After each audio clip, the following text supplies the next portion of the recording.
అందరికీ good morning. చెప్పాను కదా, ఈ జనవరి ఫస్ట్ ఏడుస్తూ ఉంటాను. స్టార్టింగ్ జనవరి 2 కూరగాయలు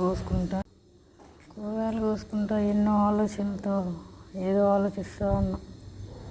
ఏందిరా నాయన అనేసి, ఎప్పుడు ఒకేలాగా ఏదో అనుకుంటాం, ఏదో చేయాలనుకుంటాం, అరే చేసేస్తాం అనుకుంటాం, ఏది చేయలేం.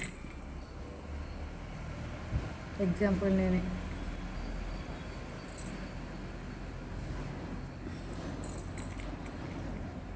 ఏదో చెప్పాలని కెమెరా ఆన్ చేస్తాను, ఏది చెప్పినా గమ్ముగా అయిపోతా. ఇదొక రకం పిచ్చి. అందుకే నేను యూట్యూబ్ ఛానల్ కూడా పిచ్చి